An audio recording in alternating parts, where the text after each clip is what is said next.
Hello everyone, and welcome to Capitol Watch for Friday, March 2nd, our weekly look at legislative issues and how they impact public education across the state of Missouri. And joining us from our Jefferson City offices, our governmental relations offices there in Jeff City, is Mike Reed, our Associate Executive Director for Advocacy and our Chief Lobbyist.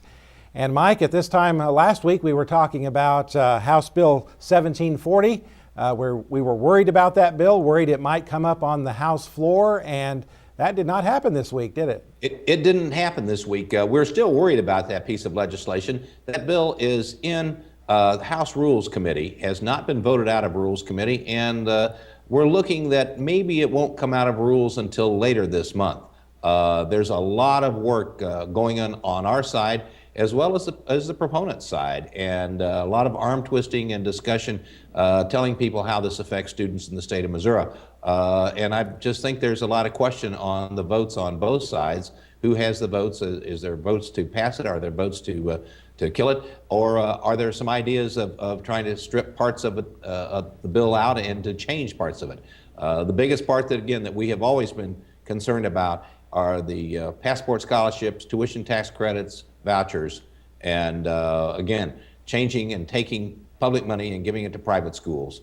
But it is still bottled up, and I think it will be for at least the next week. Mm-hmm. And Mike, we've been urging our members to contact their state representatives and urge a no vote, and apparently those contacts are having some impact, aren't they?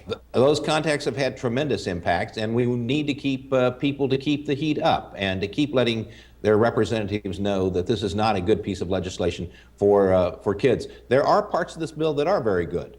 There are parts of this bill we would like, but the voucher part is the part that we are against. And so people need to keep saying that. And also, this is the last week, this next week is the last week before legislative spring break. Make sure that you talk to your representatives when they're home and discuss this piece of legislation with them. We have a lot of information on this on our website. So please, this is a very, very important piece of legislation.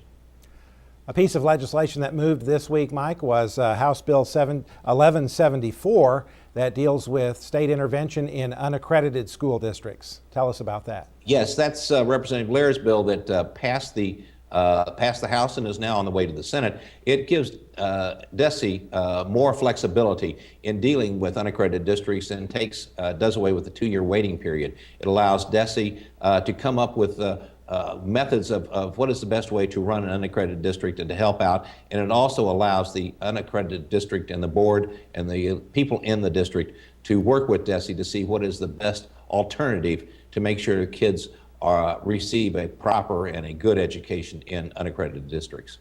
And the impetus behind this bill, Mike, of course, was the recent unaccredited status given to the Kansas City School District. Isn't that right? That is correct. It is that because there's a 2-year waiting period, and this would allow DESE to come into Kansas City in a much quicker time frame. Uh-huh. Another bill, Mike, that is of interest deals with moving some gaming money around, and that affects some funding for early childhood programs. Tell us about that piece of legislation. It's an interesting piece of legislation. It changes gaming, and it changes the percent of money that goes into prizes, and these are scratcher prizes and Missouri Lotto prizes that only have lottery prizes that deal only in the state of Missouri. And so it changes and reduces that pool slightly. It ups, according to the bill, it ups a little bit the amount of money that we get and elementary and secondary get, and early childhood gets, it sets it at a percentage, and then all the rest of the money goes to veterans and veterans' homes. The real question that we have, all the figures say that it should work out fine. The question that has not been answered is what happens when people do not keep buying lotto and scratcher tickets, and if the money goes down, is that going to diminish the amount of money going to elementary and secondary and early childhood education? It's something that should be watched. We are not, and I want everybody to understand, we're not against helping veterans and making sure that veterans' homes are well funded as they should be. But we have to make sure that when we're doing that, we're not taking away from other groups. So it's a bill that we are watching, not that we're against it, but we're just watching it to make sure it does exactly what it's supposed to do.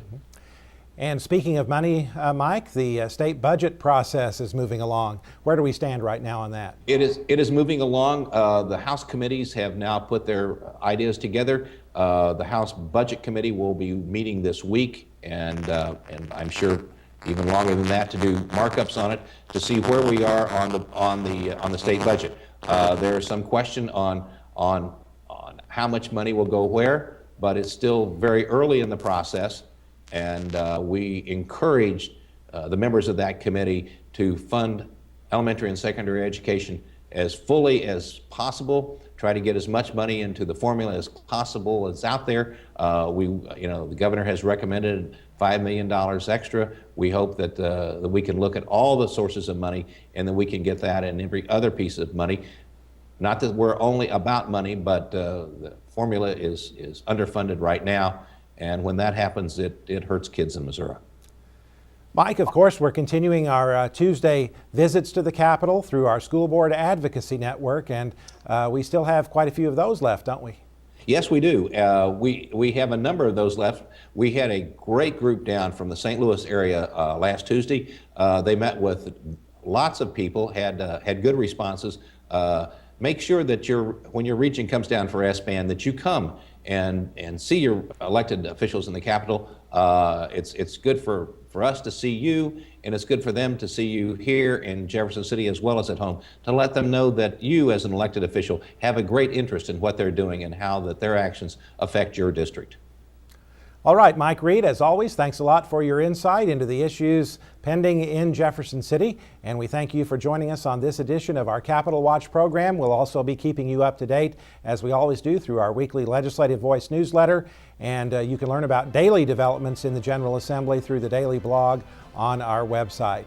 Thanks again for being with us, and we hope you can join us again next week for another edition of MSBA's Capitol Watch.